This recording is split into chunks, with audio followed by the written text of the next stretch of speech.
What's up, guys? Woo!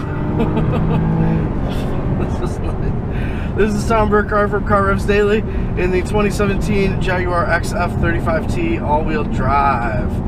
So we're in the R Sport 35T. There are 3 versions of this car, 3 engines, but 3 trim levels within each engine. So we're the top spec for the 35T, which runs a 3-liter supercharged V6, making 340 horsepower, and really drives like a sports car. Really drives very, very nice. So this all-wheel drive version is the second quickest XF, right below the XFS with its 380 horsepower, versus the rear-wheel drive version, which does the sprint in 5.2 seconds. In the all-wheel drive R Sport 35T, we're down to 5.1 seconds. Okay, so in S, it's going to hold me in gear. So I've got to remember to upshift or just trust this awesome 8-speed automatic transmission. Either one is fine. Really, really fun car. The biggest difference between XF and rivals like the A6, E350, and 530 from BMW is that this car is genuinely fun to drive and genuinely fast without having to really work too hard at it. So XF is gorgeous. Was fully redesigned for the 2016 model year, which switched much of the chassis and unibody to an aluminum alloy versus being all steel before. So that dropped about 200 pounds, and also allowed them to reshuffle the proportions and have a much more cab backward look for this car. That sort of mirrors the XJ and how long and premium and sort of like lightweight it really looks. I mean, it looks long and low and very, very sporty. So that's super cool, and something I'm loving about the XF. This R Sport in particular is one of the best looking ones below the XFS, because it does have unique front bumper, unique side sill extensions, and it dechromes the whole vehicle. And switches the bright work portions in the nose to like a satin matte silver. So it definitely looks really cool. The only thing I would tweak, of course, is just to have a little bit of a sportier alloy wheel. These 19-inch 5-spoke alloys are just bright silver, but hey, you know, it still looks really, really awesome. So the R Sport comes standard with lots of goodies that we'll touch on in a minute, but for now I just want to focus on how awesome this car handles and how it really drives like a sports car with pure 50-50 weight balance, great brakes, and really good steering that is pretty unique versus any of its big rivals.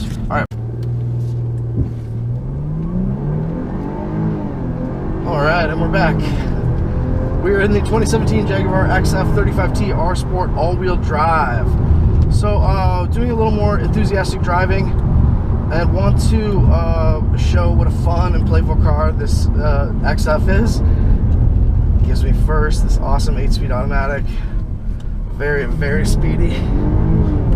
Then it back into S, no problem. Definitely feels true to its 5.1 second 0 to 60 mile an hour sprint.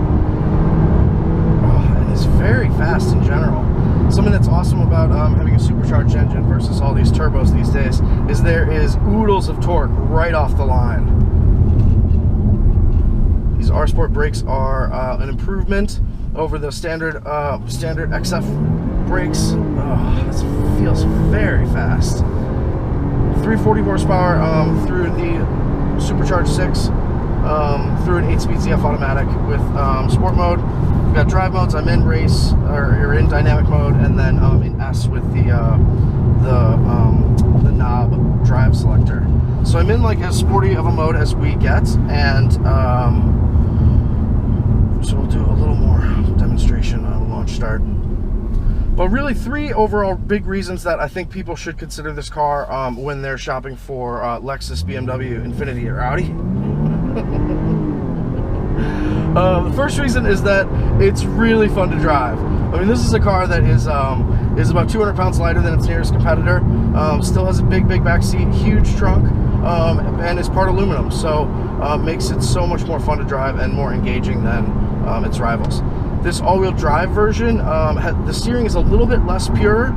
It is like about 90-10 for most of the time. It'll go 100% to the back, and then it shifts power to the front as needed.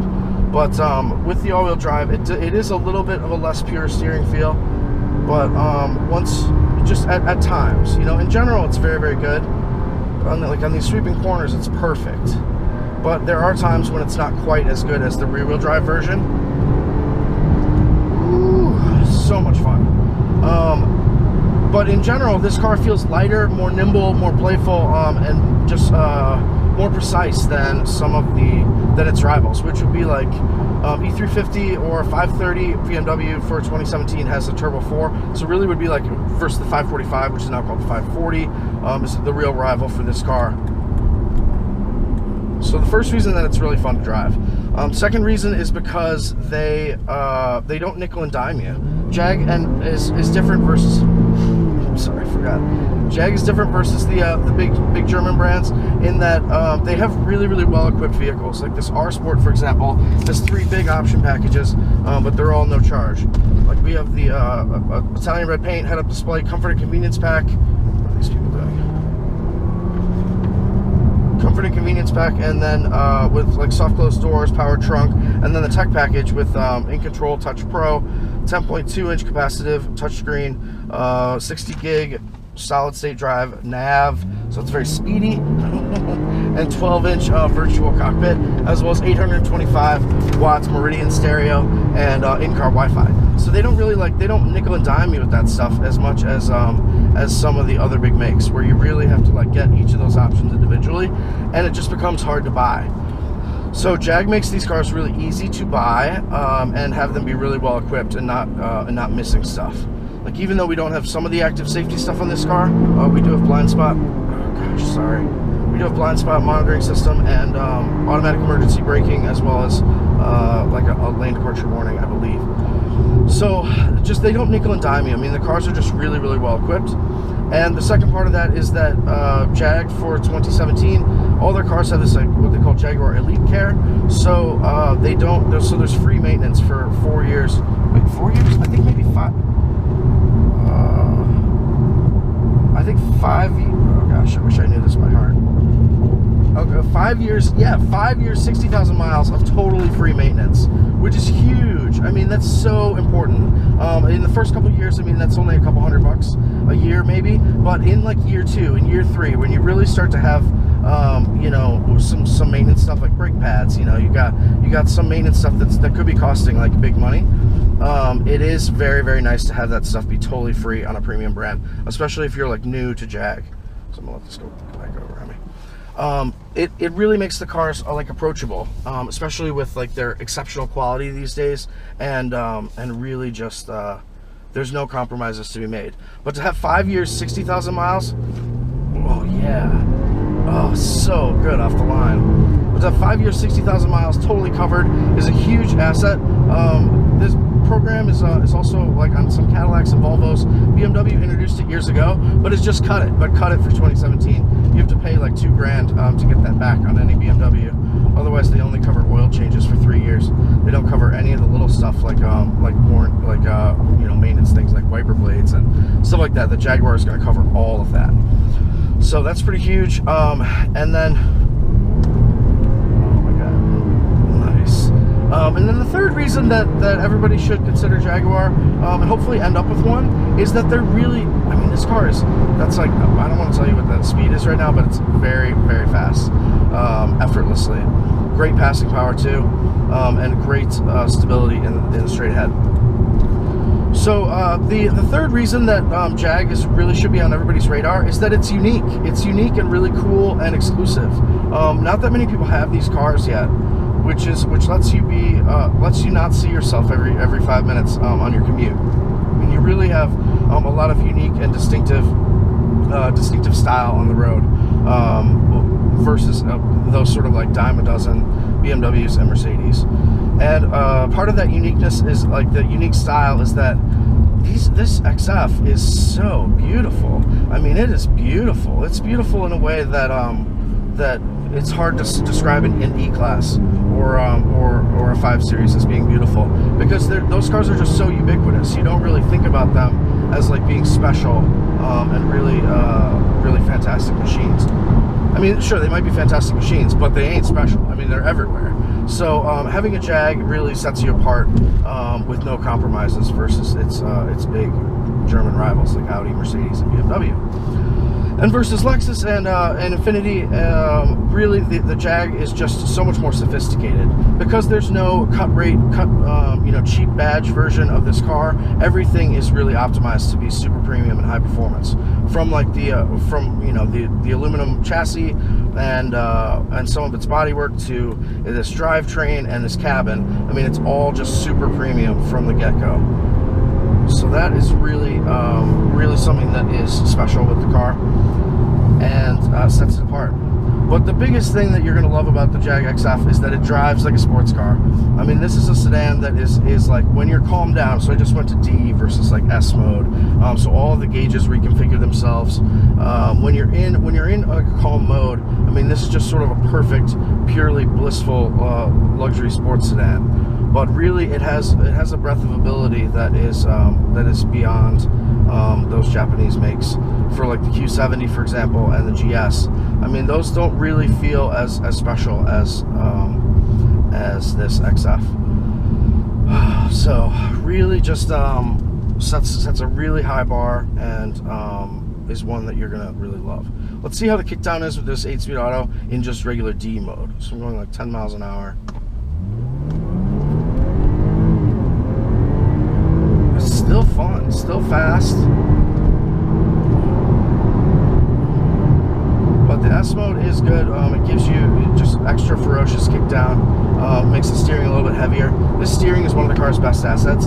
It is so pure and feelsome. You really know exactly what the road is underneath you and how much grip you have to spare. With this all-wheel drive car, grip isn't really that big of a concern because you've got flawless traction. But you can enjoy the dynamics of a rear-wheel drive chassis like this car has, without having it being spoiled by the all-wheel drive. So that's a huge thing, and it doesn't ride any higher. It's got the same really low, sort of slinky and feline style, versus some of the all-wheel drive versions of these cars, luxury sedans that do have like a higher ride height and big demerits in their fuel economy and steering feel. So this car is only slightly less pure than the rear-wheel drive version. So in terms of economy, with this 340 horsepower, we're at 28 on the highway, which is great, and 20 in the city. Really excellent stats. Nice. So it'll do. I mean, this automatic is fantastic. Really makes the most of the power and makes you feel powerful when you're driving it. So those are all really big assets. So the XF is available for 2017 with 3 engines, with the 2-liter turbo diesel from about 44, I think, to this 35T, which has the supercharged V6 with 340 horsepower, and then the XFS, which has 380 horsepower. So the XF 35T starts from about 54, and then with the R Sport trim level, or sub trim level, I guess you could say, of the 35T, we come in at $64,000, like almost even. No options needed, even with this Italian red exterior and red cabin with black headliner. All this stuff is standard on the R Sport. So definitely a fantastic value proposition, and one of the most fun 4-doors I've ever driven. I mean, really, truly, this is a very fun car. You don't feel like you have to really, like some of the other performance cars out there, like performance big sedans, you really have to push them hard. Like, you really have to sort of like provoke them into driving in an entertaining way. I'm thinking of like Genesis 3.8 all-wheel drive, for example, which like has rear-wheel drive dynamics and is pretty fun, but you really have to sort of like take it out of its comfort zone and see how it performs in that way. Whereas the Jag XF feels like it's designed for performance from day one. And if you didn't know it, you wouldn't know there were 2 doors behind you. Like, that's how good of a drive it is. It doesn't really drive like a 4-door, is what I'm trying to say. So, 2017 Jag XF, 100% worth the test drive. This is a beautiful car with great technology, great features, and a really unique value proposition and unique selling proposition in general. Those being like, the first point being like, it's really, really fun to drive. Second point is like, they don't nickel and dime you either on like options on the front end or on service on the back end. And the third reason is that it's really unique and distinctive. It's beautiful style, really sets it apart versus all the other luxury cars that are sort of like ubiquitous cookie cutter mobiles these days. Both with the new versions and all the old cars, you know, from 13, 14, 15 model year that look basically the same and are just all over the road. Whereas this XF has such a fresh style and is such a limited production vehicle relative to those others that it'll always be sort of pretty special. So I'm a big fan. One thing is, I wish the paddles would engage in regular drive mode, but if that's the worst fault you can find in a car, it's pretty awesome. So this is Tom Burkhardt from Car-Revs Daily in the 2017 Jag XF 35T all-wheel drive. Would I go all-wheel drive versus the rear drive version? No. I mean, not in my climate down in South Carolina. I would definitely stick to the rear-wheel drive version because it is a little bit even more fun. But for anybody who does have snow and ice to contend with for half the year, this all-wheel drive version is just about perfect. We'll see you guys next time. This has been the XF 35T all-wheel drive R Sport. Go give it a drive. You're going to love it. See ya.